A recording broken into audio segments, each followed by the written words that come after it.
So my first Yeah. bold prediction here, Nick, is that Kyler Murray is going to finish as a QB8 or better in 4-point and 6-point passing touchdown leagues. And I say that because, it's not just because of his rushing ability, which, by the way, I don't know if you caught that video with him and Andy Isabella Oh, yeah, I at did. practice. Of course I did.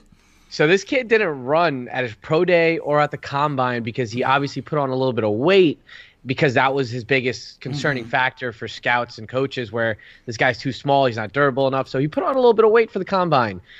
That he didn't run. He knew he was a little bit slower than he usually is, and we saw the video now that came out. And Andy Isabella, what did he run? A 4.3 at his combine?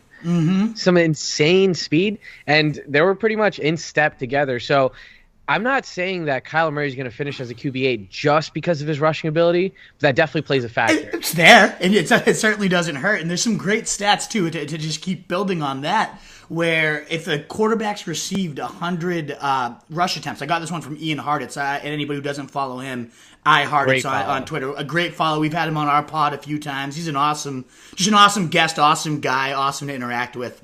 So if you don't follow him, he comes out with some amazing stats.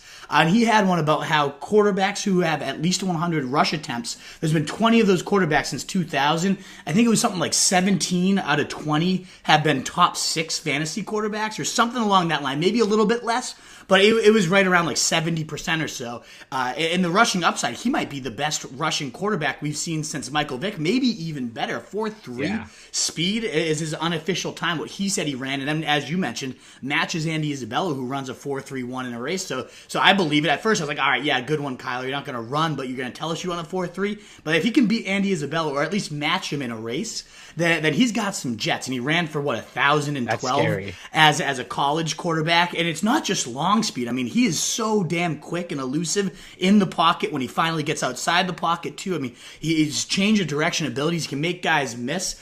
The one thing with that I want to ask you, and we'll keep talking about his arm, too, because I know the whole thing is it's not his rushing, which is fantastic, right. But that's certainly a bonus. Does the rushing make you nervous at all that he could be like an RG3? I know his arm's better, and we're going to get to the arm, too, but are you nervous that he's small and exposing himself to these hits? That's the one thing I have as a question mark. Or we can get to that in a little bit, but so that's a great question, right? And I've stressed this over and over. If you've been a listener of the Draft Room podcast, you've certainly heard me talk about Kyler Murray quite a bit. And the thing with this offense, Nick, is they're going to be getting the ball out pretty quick. Yep. And I mean, that kind of leads into my next point where, he's more of a pocket passer than he is a scrambler, where he does have the ability to scramble should he need to.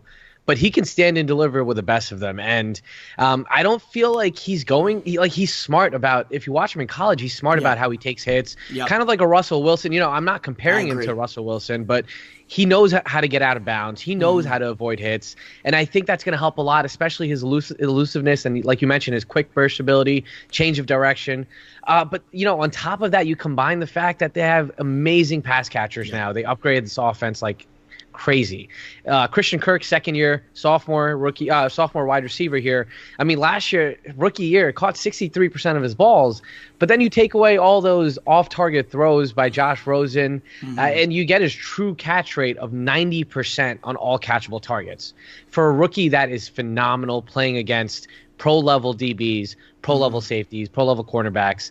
And, Christian Kirk, he was actually tied for 21st with yards per reception with DeAndre Hopkins, Odell Beckham Jr. So the talent's there. He actually performed better in that category than Tyler Boyd, Calvin Ridley, Juju Smith-Schuster. So that guy's a talented wide receiver by himself. But now you look at what they added in Andy Isabella, who has the potential to be an elite separator at the NFL level.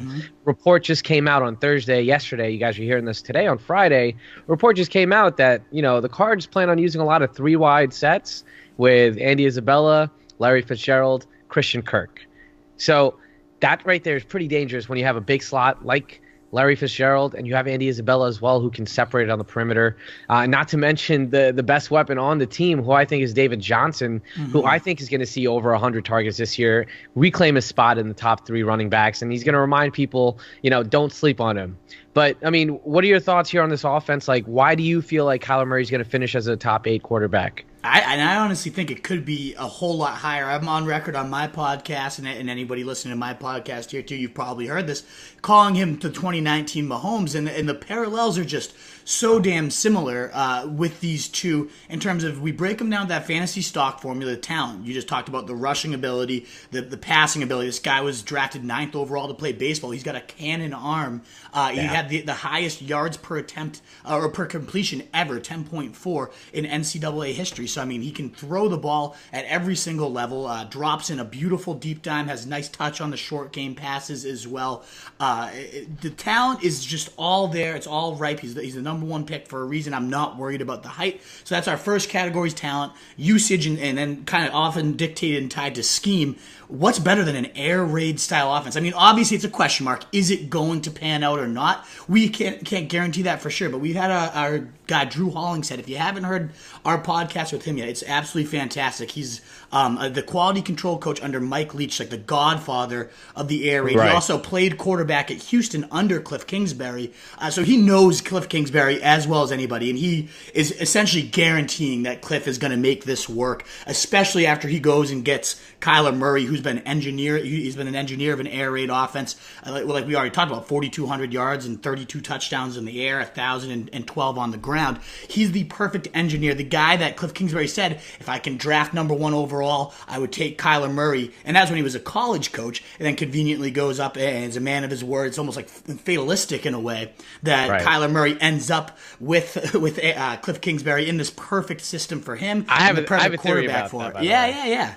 I have a theory. So I think the Cards drafted Cliff because they had the number 1 pick with Kyler Murray coming out. Yeah. And I think they got Cliff for that specific reason because they had a conversation with him and Cliff was like, yeah, I'll pick Kyler Murray for sure. It wouldn't surprise me. I was reading about Steve Keim today. I actually all day have been writing about the air raid offense. We have an off-season Bible coming out where we break down all the coaching changes, all the free agencies and whatnot. And today was air raid day. So I've literally been reading about the air raid for 7 straight hours, writing about it and whatnot. So all the concepts, all that. If anybody wants to know about it, hit me up on Twitter. I could talk about the air raid for the next 2 hours if we wanted to. But yeah, Steve Keim did, come out and say as I was watching his tape, I just got wowed. And I think I wrote down wow 500 times with this guy. And obviously, again, Cliff Kingsbury is the perfect guy to unlock the upside. He's been chasing him since his sophomore year in high school. He's been obsessed with this guy. So you got the perfect scheme, ideally. I mean, will it translate or not? It's a big question mark. But if it translates, you're talking about a fast-paced,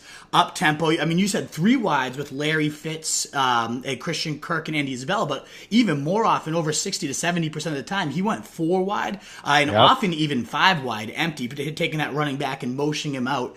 So that was his most frequent, was 4 wide, 10 personnel, 1 back in the backfield, David Johnson. So this offense just loves to push the tempo, attack you, whether it's 4 verticals, Y-stick, all these different concepts that are meant to get the receivers in space and just blowing through the defense. And we've seen it work at the college level, and we've seen it trickle into the NFL with Todd Monken with the Bucs last year. We saw Andy Reid try to cater a little bit of air raid to Pat Mahomes, and they were both the 1st and 3rd respectively in passing yards in the league. So there's this whole misconception, it's gimmicky, it's not going to work in the NFL, defenses are too fast. But when teams have used those concepts, it's been very effective, and this is the first time we're going to see it full-blown air raid, just all-in style, and clearly they're going to go all in with, like you mentioned, all the receivers they drafted, Andy Isabella, Hakeem Butler in round 4. If they're going 4 wide, you got a 6'5" guy Hakeem that runs Butler, a 4.48. 4.48. I mean, insane. Great ball skills. Like, a little raw in the route development, but there's almost every single route has one guy streaking down the field, and there's no one better at that than Hakeem Butler. So they got these perfect fitting talents, all this speed around Kyler Murray, all this speed with Kyler Murray himself. It's just a beautiful looking, awesome scheme. So scheme-wise, I graded him out perfectly. I think I might give him a 14 out of 15 or whatever the exact was, just because we don't know it's going to pan out. Usage-wise, I mean, he's the engineer. They're going to drop back and throw it 50 times a game, so you're not going to have a quarterback throwing much more than Kyler Murray, so he gets a ton of usage points, plus the rushing. Right. He graded out 24 out of 25 for me. Surrounding talent, we just raved about all the receivers they drafted, the guys they already had. The running back is insane. The line is a question mark, but you mentioned he didn't take a lot of sacks because he gets it out so quick, and the offense is designed to, Cliff Kingsbury, he's had one offensive lineman drafted in the last, I think, 10, whatever he was, 7 years of college coaching. One lineman drafted, and I think he's only given up like the bottom 10 percentile of sacks because they get the ball out so fast. So I'm not overly worried about the line, who has a bunch of returning starters that were injured all last year too. So the only real risk, I mean, this was, and when you look at Mahomes, all those categories were what we were checking the boxes off. We're like, there's not a box this guy doesn't check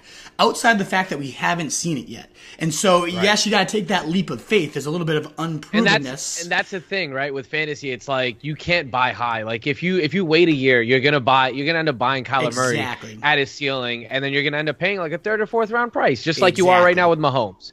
So you want to buy early, and I mean, so going back to your point, what doesn't work though? I mean, all those boxes outside of unprovenness. Is there any one thing that is there not to love about him? I mean, there's no reason he can't be top 3 if all those things work out perfectly outside of the unprovenness of him and the unprovenness of the scheme. There's literally nothing that's like not perfect here, in my opinion. Yeah. I mean, so top 3 for me, I'm kind of hedging my bet with top 8 only because the quarterback class is so deep this year. Well, and he's going as the quarterback 15 too, so it's we don't have to buy him as the QB3, but exactly. But next just year like he Mahomes, will be going as a QB3. I would not be shocked to see him go. I really think he's going to be one of those guys around 3-4. Like I really think he's going to be this year's Mahomes. It just seems too perfect to me. I really hope I don't faceplant on this one because I'm all in, as you clearly are too. You're on record. I'm on record. We're both on record. But one thing I did want to add here, Nick, is I took a little deep dive into the past 6 years, and I tried to figure out, the total number of plays run in an offense to how many QB1 finishes. So top 12 QBs, right? So since 2013, out of the top 16 teams that have finished in the highest number of plays run, right? 2013, 8 of those teams had a top 12 QB finish. 2014, 11 out of those 16 teams had a top 12 finish. Then you have 9, 5, 5, and 7 last year. 7 quarterbacks out of the top 16, meaning the top half of the league that, in total numbers of plays run, they finish as a QB1. Yeah. So if this offense works, I think it's hard to say that Kyler doesn't finish at the very least, at the QB12 position. And that's their whole thing, right, is plays run. I mean, David Johnson's been on record saying he hopes to have 90 plays in a game. Now, that's a little bit crazy, but in college, I mean, it was about 90 plays a game, so 70, 80. As long as everything's clicking, there's no reason these guys won't be in the top 3 or 4, in my opinion, in plays run. So that's a really interesting stat. I like that one. I did not know that. Cool. Yeah, nice. I got a little bit of data analysis on my side over here too, man. There you go.